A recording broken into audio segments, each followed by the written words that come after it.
Our Market Monitor guest tonight says despite the run-up in stocks this year, the market is not yet overvalued. He's Mark McCarron, Chief Investment Strategist at Drexler Capital Advisors. Welcome, Mark. Nice to have you here. Thank you. Let's start, first of all, if it's not overvalued, but are you still able to find value in this market? Because we always hear it's not overvalued, but it's fairly valued. Yeah, fairly valued, no longer cheap, that's for sure. And the volatility levels are very uncomfortably low.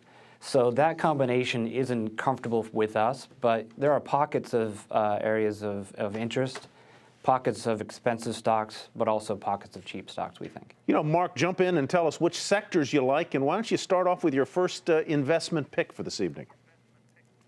Yeah, if we look across the world, global healthcare is obviously a big trend, and CVS is a name that we've held in client portfolios for a while, and clearly benefiting from what we think is going to be an increased demand for prescription drugs and well-positioned in the market.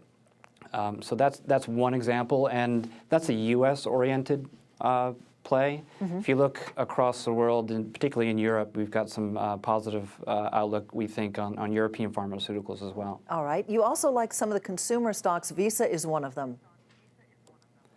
Yeah, Visa, we just heard a little bit early in the program about the increased travel and leisure demand, and a lot more payments are going through electronic systems, and Visa is obviously a major player there. It's a very competitive market, but Visa for us is a good opportunity to play that continuing growth. You know, as we move on to another choice of yours, which I believe is Amazon, I'm noting that you seem to be picking or gravitating towards, there's nothing wrong with it, Mark, towards stocks that have outperformed the market. Do you worry that these stocks have gotten ahead of themselves and may slow down? How should I think about a stock that is, 12 or 15 percentage points ahead of the baseline market? Yeah, if you look at it, I think it all depends on how you look at its growth, both at top line and bottom line. Amazon, I would highlight, is probably the most expensive stock that we have on this list tonight, and that's just because its earnings are quite minimal. Its growth on top line is significant, and its popularity in the market is quite strong. But Amazon, to us, benefits from that increased online purchasing where they're taking market share from some of the other traditional retailers. Mark, I think it's very important to look at, yes, please do. Go ahead and finish your thought, Mark, sorry. I was going to say, if you look at that top line growth in anticipation of earnings in the future, I think that's where you really have to look.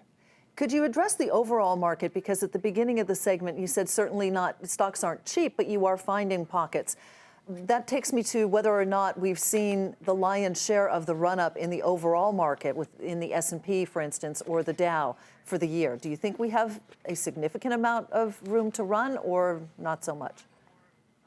Well, it's moved up quite a lot. I think the market's been more resilient than we thought it might have been, given the underlying economic growth. But I think if you look beyond just the U.S. into Europe and into Asia, there are a lot more opportunities, we think, from a valuation standpoint, and also to benefit from a rebound in Europe in particular. Mark, among the stocks you mentioned, do you own any of them personally, or does your family?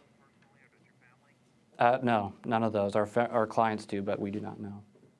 All right, Mark, thank you very much. Mark McCarron is Chief Investment Strategist at Drexler Capital Advisors.